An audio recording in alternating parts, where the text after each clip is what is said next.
एक बार महाराज उदय सिंह अपने घोड़े पर सवार होकर अपने महल जा रहे थे और मूसलाधार बारिश हो रही थी। तभी अचानक से उन्हें एक बच्चे की रोने की आवाज सुनाई दी। यह कैसी आवाज है? लगता है कोई मुसीबत में है। बच्चे की रोने की आवाज, हमें देखना होगा जाकर। उन्होंने घोड़े को उसी दिशा में मोड़ा जहां से आवाज आ रही थी। कुछ ही पल में उन्होंने देखा कि एक छोटा सा बच्चा बारिश में भीग रहा है। हे भगवान, कितने निर्दयी माता पिता हैं इस बच्ची के। बेचारी फूल सी बच्ची को इस घने जंगल में अकेला मरने छोड़ दिया। महाराज ने बच्चे के पास जाकर उसे गोद में उठाया। कोई है? यह किसकी बच्ची है? हमारी बात सुन रहा है कोई? कोई है यहाँ पर? किसकी बच्ची है ये? लेकिन महाराज की आवाज का कोई भी जवाब नहीं आया। पता नहीं कितने दुष्ट माता पिता हैं इस बच्ची के। इतने घने जंगल में इसे अकेला ही मरने छोड़ दिया।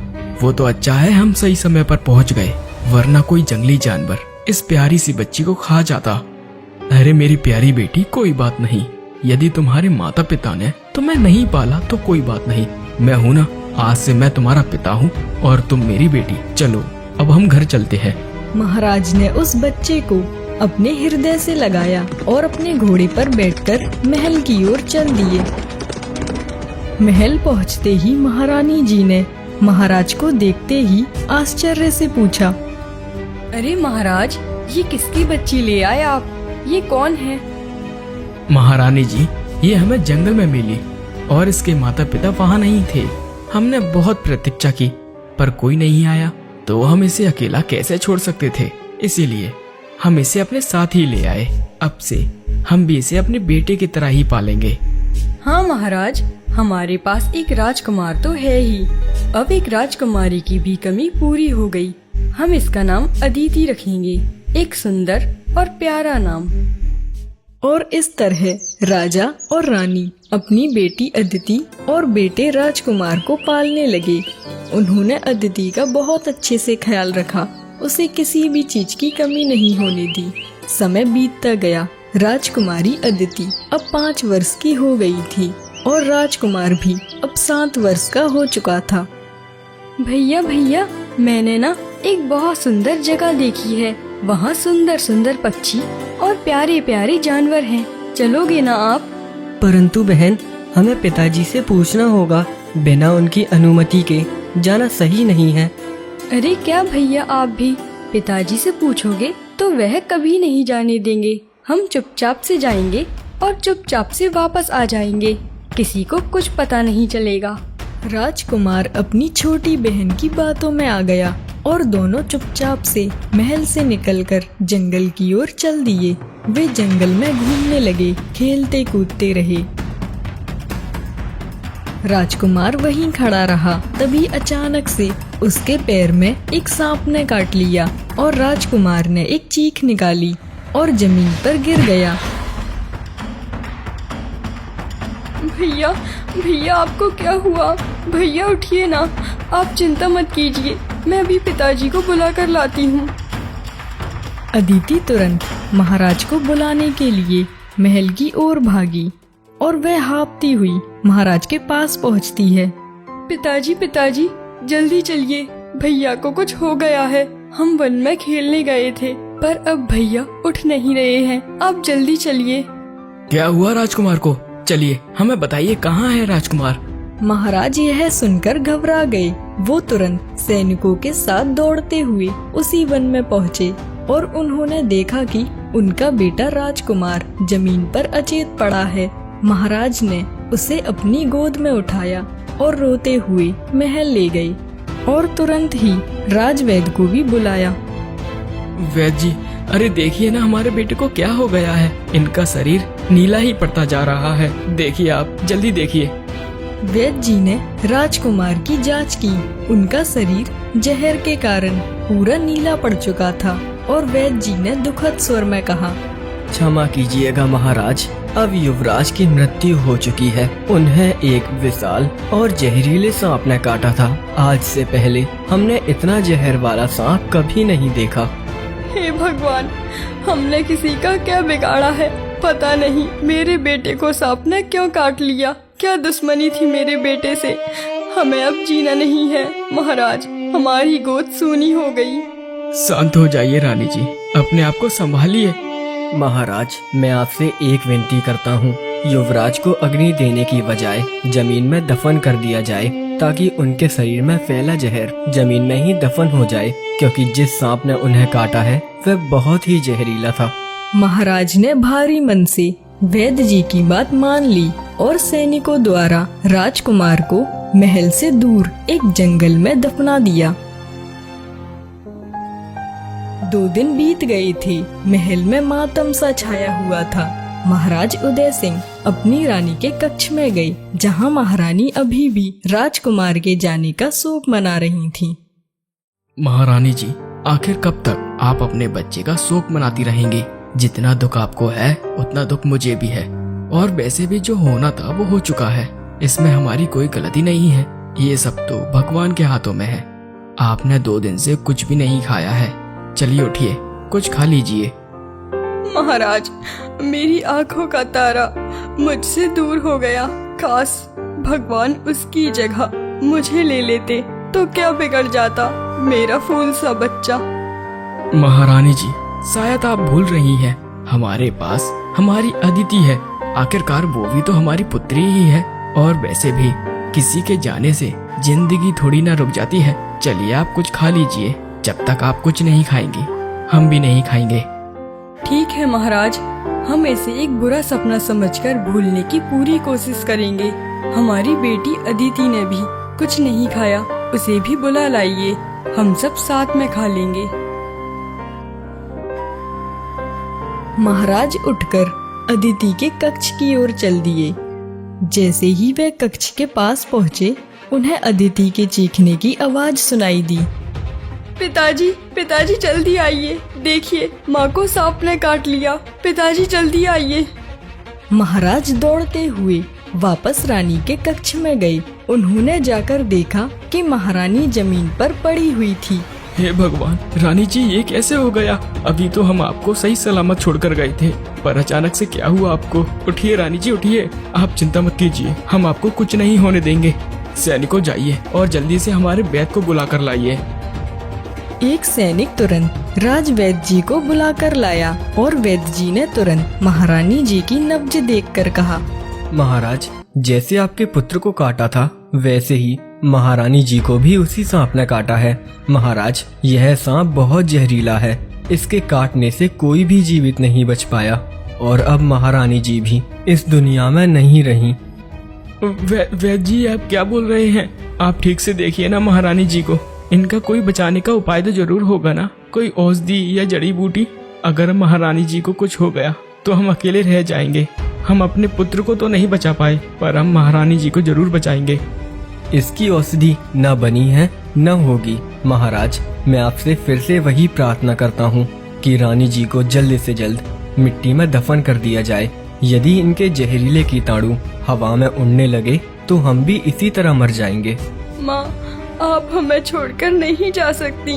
पहले भैया छोड़कर चले गए और फिर आप चली गई। माँ, आप मुझे अपने साथ ले चलती। मुझे भी आपके साथ जाना है। मुझे क्यों पाला आपने? बताइए ना माँ, कुछ बोलिए माँ। बेटी, शायद हमारे भाग्य में यही लिखा था, तुम अपनी माँ के पास से दूर हो जाओ। इन्हें छूना भी ठीक नहीं है। महारानी जी को भी उसी जंगल में राजकुमार के पास मिट्टी में दफना दिया गया। महारानी जी और पुत्र के जाने के बाद महाराज उदय सिंह बिल्कुल अकेले पड़ गए थे। उनका राज्यपाट से बिल्कुल मन उचट सा गया था। वह हर पल गहरे सदमे में डूबे रहते थे। महाराज, हम जानते हैं आपका चिंतित होना स्वाभाविक है, परंतु यह विपत्ति हम सभी पर आई है। आपको थोड़ा ध्यान अपनी प्रजा पर भी देना होगा। तो हम क्या करें मंत्री जी?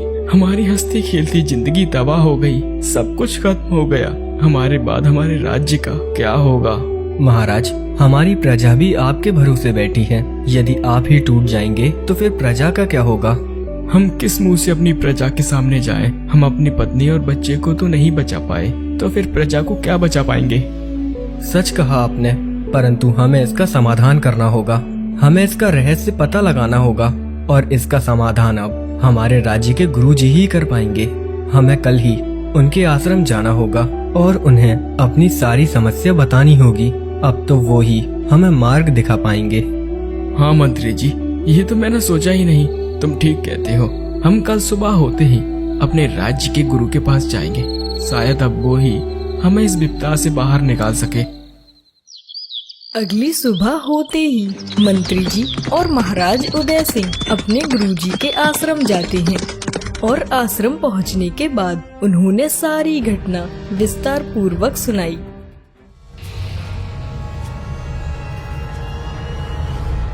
महाराज, आप पर बहुत बड़ा संकट है। अगर इसे जल्दी ही खत्म नहीं किया तो अनर्थ हो जाएगा। आपकी पत्नी और आपके बच्चे के बाद अब आपकी जान को खतरा है।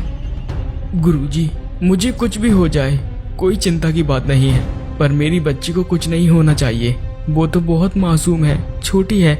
मैं उसकी जान कैसे बचा सकता हूँ? चिंता मत करो राजा, उसे कुछ नहीं होगा। गुरुदेव, उसे तो कुछ भी हो सकता है। वो तो बहुत छोटी है, नादान है। मुझे उसकी हमेशा रक्षा करनी है। मैं उसकी जान कैसे बचा सकता हूँ?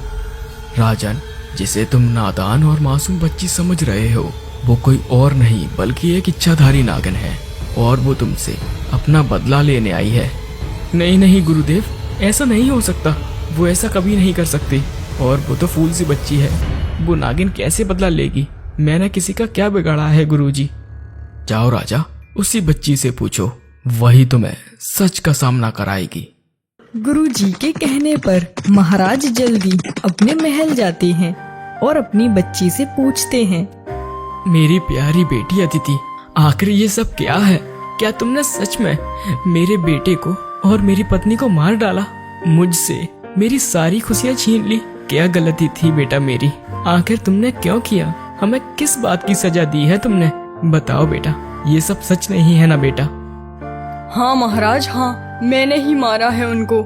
मैं एक नागिन हूँ। क्या आपको याद है, एक दिन जब आप जंगल से लौट रहे थे, आपके रथ के नीचे मेरा संसार को चल गया था, मेरा पति और मेरा नन्हा सा बच्चा। मैं कुछ क्षणों के लिए वहाँ नहीं थी और आपने, जब मैं लौटी तो मेरा पति और मेरा मासूम बच्चा मरे पड़े थे। तब मैंने प्रण लिया, जैसे मैं अपने पति और बच्चे के लिए तड़प रही हूँ, वैसे ही आप भी अपनी पत्नी और बच्चे के लिए तड़पोगे। आप भी खून के आंसू रोओगे।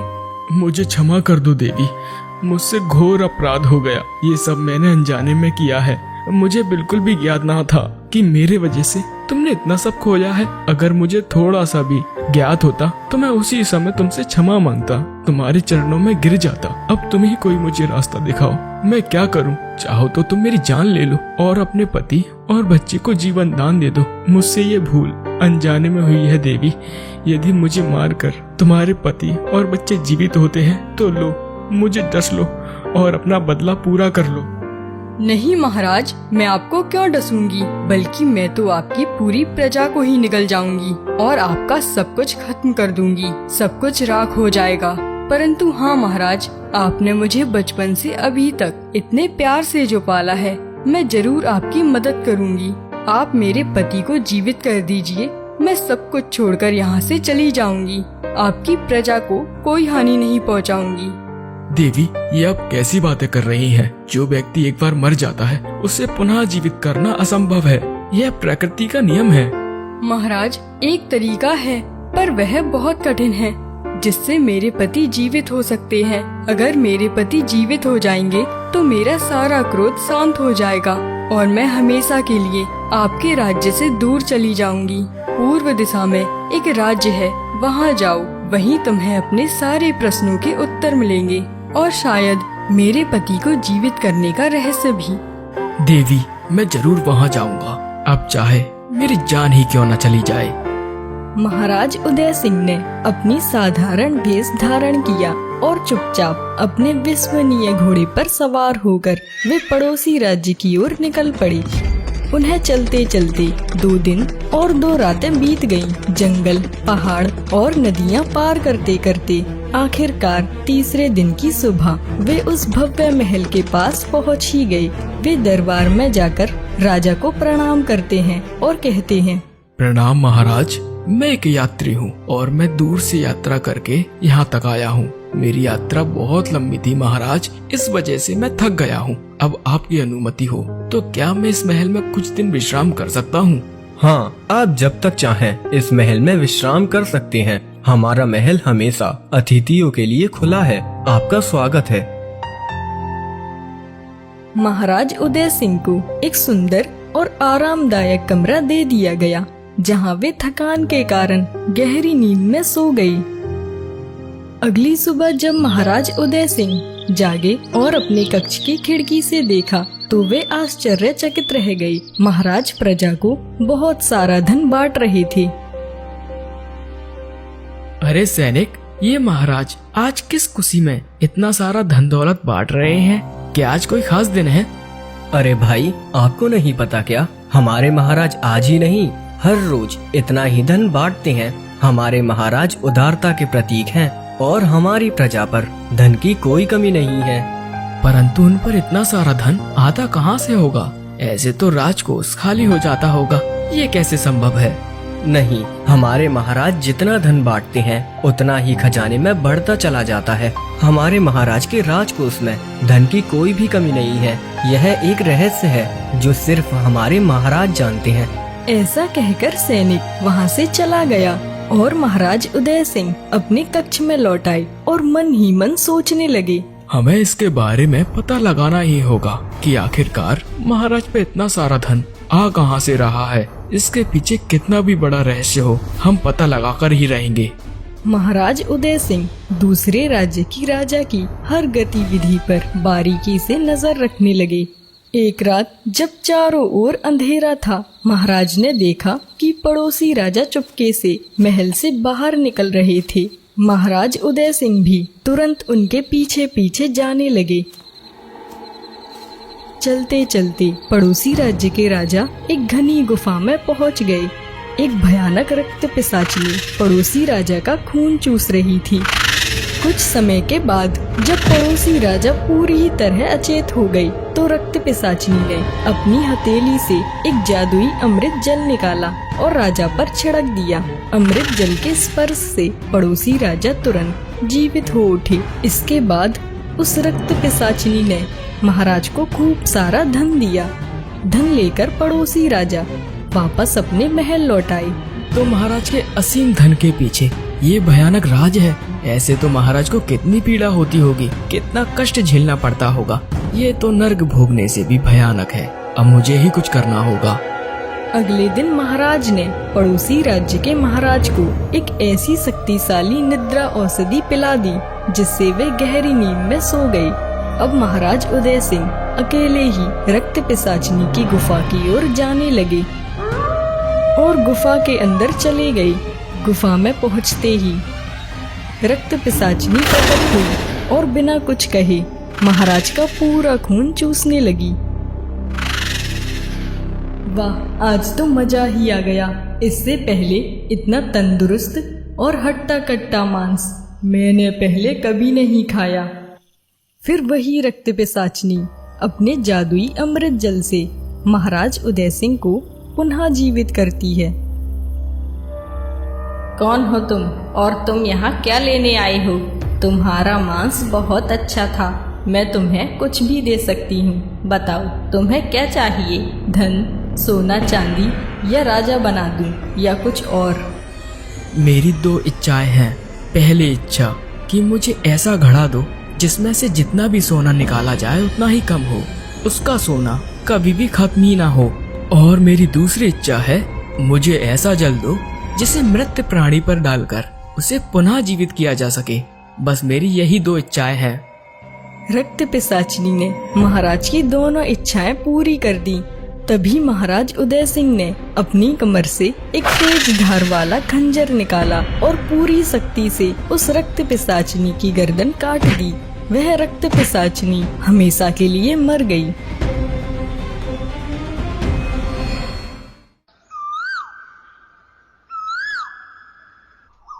हे भगवान, आज मुझे इतनी नींद क्यों आई? अब मैं अपनी प्रजा को क्या दूंगा? अरे महाराज, आप यहाँ चलिए ना महाराज, आपके धन बांटने का समय हो गया है। आपकी प्रजा आपका इंतजार कर रही है। फिर महाराज उदय सिंह को सारी घटना बता देते हैं। बस महाराज, इतनी सी बात। ये लीजिए घड़ा, इसमें से आपको जितना भी धन चाहिए उतना ले लीजिए। इसका धन कभी खत्म नहीं होगा। और अब मुझे जाने की अनुमति दीजिए, मेरा कार्य पूर्ण हो चुका है। पड़ोसी देश के राजा आश्चर्यचकित रह गए। उन्होंने घड़े को देखा और फिर उदय सिंह को। ये घड़ा तो रक्त पिशाचनी के पास था। आप कौन हैं? और ये घड़ा आपके पास कहाँ से आया? हमें पता है कि आप कोई साधारण इंसान नहीं हैं। हमें बताइए, आप कौन हैं? मैं पड़ोसी देश का राजा उदय सिंह हूँ। मैंने ही आपको कल निंद्रा वाली जड़ी बूटियाँ खिलाई थी ताकि आप गहरी नींद में सो सके। और मैं आपकी जगह चला गया था उस रक्त पिशाचनी से लड़ने के लिए। अब आपको कभी भी दुख और पीड़ा झेलने की जरूरत नहीं पड़ेगी। आप एक सच्चे और धनी राजा हैं।